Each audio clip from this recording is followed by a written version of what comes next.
Greetings and various assorted salutations. Welcome to what might amount to be the first lecture for my U.S. History 1 classes.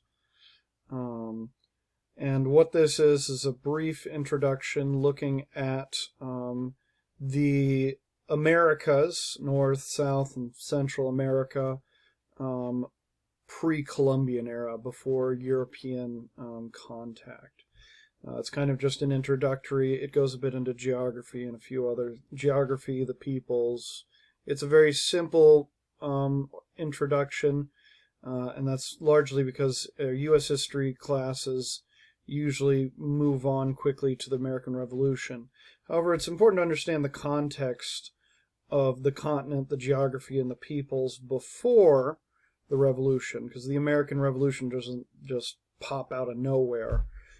There's a bit more to it than that. There's a bit more going on to it than that. If we put things laconically, before Columbus, numerous complex civilizations flourished across the Americas. They were impacted by geography. They were connected by trade, tradition, and rich histories. All right. Only two learning objectives for today. Just so you know, learning objectives are kind of the overview or the outline or the table of contents of the things I'm going to be covering. How some people handle this is they put it into their notes as headings, Roman numeral capital headings, or maybe the center of their web of their spider web of notes. Terms of note. Now, I do provide terms of note. These terms may not necessarily match up with terms for the vocabulary sheets for the course. They're more of terms that I'm going to go over in the context of the lecture. There is some overlap, and it does help. So, to look at a few of these terms, we have the term pre-contact. Pre-contact is also called pre-Columbian, and this refers to the era of human history before European contact with the New World. It's referring to the expedition made in 1492 by Christopher Columbus. Now, Christopher Columbus, as we know, didn't discover the Americas. There were quite a few peoples already here. There's a few other groups that may have stumbled on the continent. There's a bunch of other stuff going on. But what Christopher Columbus's contact represents is the beginning of continuous and constant interaction between the two worlds, the Americas and the other half. Oceti Sakowin is a term referring to the 7 council fires of the Sioux Nation. This is a term that is local to the geography of the Great Plains, and refers to some of the tribes located there. We'll go into more detail about them in class. Another group of that are noted is the mound builders. This is referring to groups like the Hopewell, who are known for their earthworks. These two terms are important. They come up a lot beyond U.S. History 1, and that is New World and Old World. The New World is referring to North, South, and Central Americas. Also, the Caribbean is part of this group. This is counterbalanced with the other term, Old World, which refers to Africa, Asia, Europe, and India, the megacontinent of Afro-Eurasia. This labeling is, of course, from the perspective of more of the European perspective of the Old World is the world they knew, and they were coming over to the New World. That's what these two terms are referring to. So when you hear Old World, this is where you're referring to. When you hear New World, this is what we're referring to. Nomad is another concept that we need to be aware of. Nomad is referring to peoples who hunt and gather. They typically move about a region in that regard. If we want to look at an example in the Great Plains, the tribes of the Great Plains were often nomadic, and they hunted bison. Bison wander around the Great Plains looking for the best grass, and so as a result, the tribes follow their food source. As a general rule of thumb, humans follow their food source. How people live heavily is dependent on what they eat and how they go about getting it. This leads us to one of the other ways that people live, and that is through the concept of civilization. Now, as a disclaimer, civilization is a very loaded term. It has a lot of different meanings across time and context, and even in different languages. For the purpose of this lecture, civilization simply refers to peoples who are agricultural dependent and develop cities. And what that amounts to is people who build cities and depend on agriculture are not as mobile or moving around as much as the nomadic peoples. So when you're thinking of nomads, you might be thinking of the Great Plains, you might be thinking of Mongolia, you might be thinking of the tribes of the Sahara, whereas civilizations are typically going to be, you might be thinking of European groups, like the French or the Romans, or later on the Italians, or the Americans. Civilization is another term that's kind of loaded and tries to divide up the world into civilized and uncivilized peoples. We'll cover that more when it's relevant. For now, just understand that this is a term for peoples who build cities, and agriculture is where they get a lot of their food. Remember, people follow their food source. Now, this is a very brief overview. We're going to actually dive into more detail in class, but we're going to look at the different peoples of the America. There's a vast oversimplification of the regions, but the basic rule of thumb is where you live impacts how you live. There's a lot of different regions. We're going to mainly focus on North America, but as you can see, we have the plains, the Great Plains. You have the Great Basin. California is, well, California, or some people consider this the Pacific Coast. There's the Northeast, the Southeast, Southwest. There's these different regions. And there's many different ways to divide up these different regions, but we'll oversimplify it for practical purposes. So the Great Plains, we'll start with the region most familiar to the students I have. The Great Plains has a number of nomadic tribes here. They usually centered along buffalo hunting, and their culture was focused on mobility. You need to be able to follow your food source and whatnot. Bison are an excellent source of nutrition. We'll look at that more in class probably.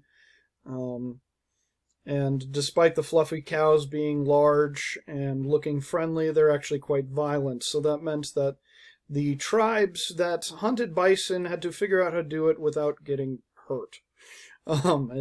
It's a skill set. I mean, one thing you'll also notice about tribes and the Great Plains is all their technology is developed around mobility.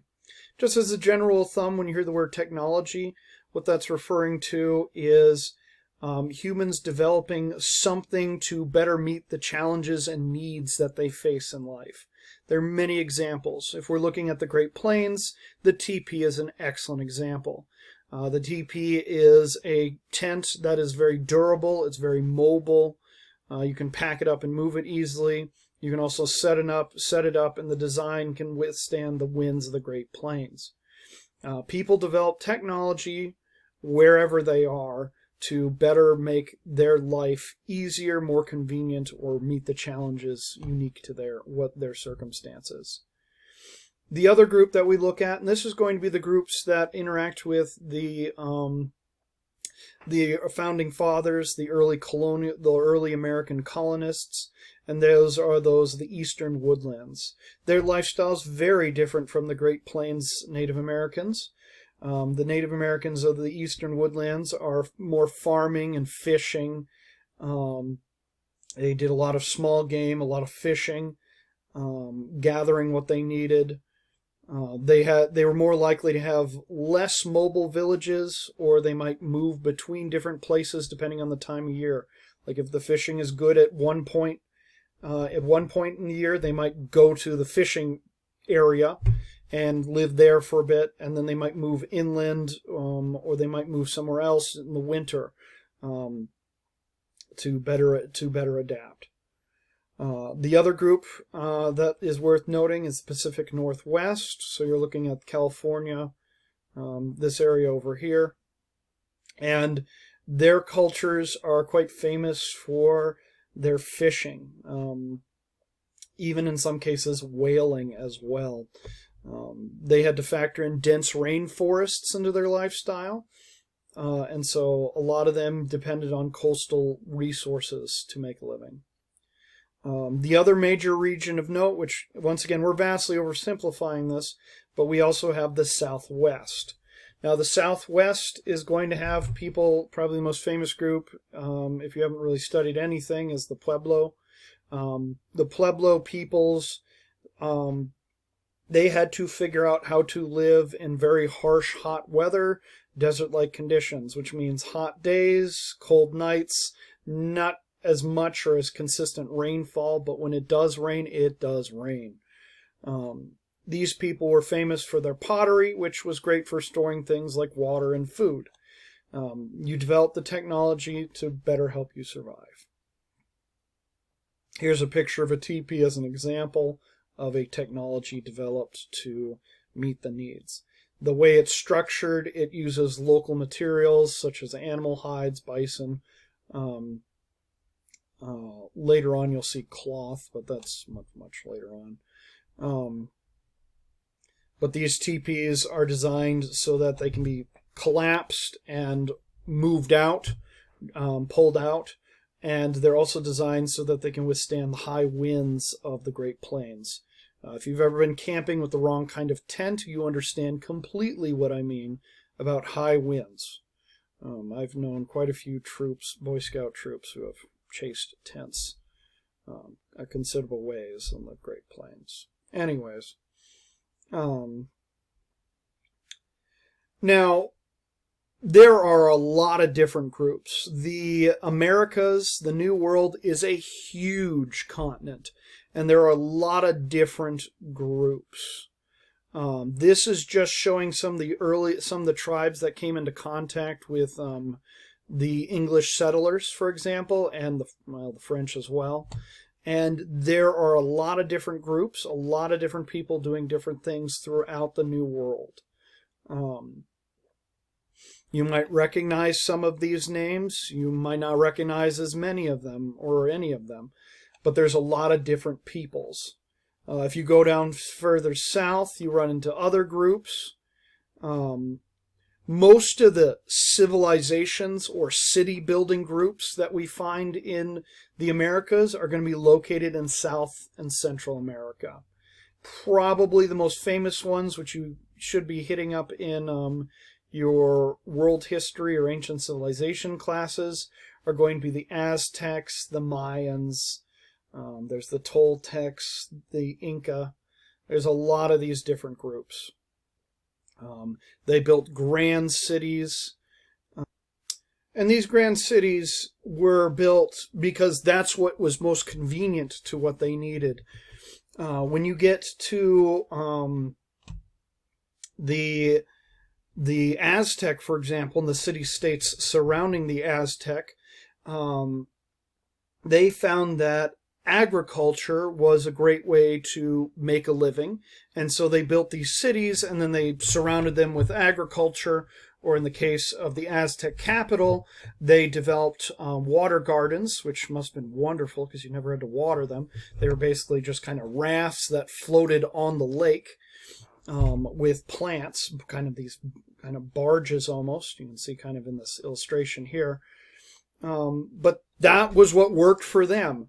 Whereas the tribes of the Great Plains depended on following the bison herds, the peoples of the Central America, they turned to agriculture. If you go down to the Mayans of the Yucatan Peninsula, The Maya built these incredible cities in what are now jungles. If you go to the Inca are a particularly creative bunch. They figured out how to build a civilization in a mountain range. They built cities. They had agriculture, and they had these complex gardens. Here's a picture of Machu Picchu, for example. But what you find throughout the New World is an incredible amount of creativity. There are a lot of different people. There were people throughout the entire continent, from tip to tip. And you'd never guess they all lived on the same continent, technically, based on how many different ways there were to carve out a living in the New World. Now we're going to dive into more detail about some of this stuff in the course. The Great Plains will, of course, be a major feature. The Aztecs, the Mayans, that stuff, I'm just kind of reminding you that stuff happened. That is more of things you cover in Ancient Civilizations or World History, one of those classes. And we'll talk about these tribes as well, and other tribes and groups. Though this is kind of the lecture focusing on what is the world looking like pre-contact, pre-Columbian. I think that's all I've got for now. We'll dive into more detail in the coming days in class, unless you're watching these videos, in which case, I don't know, we'll go on to the next topic. But that's all I got. Until later.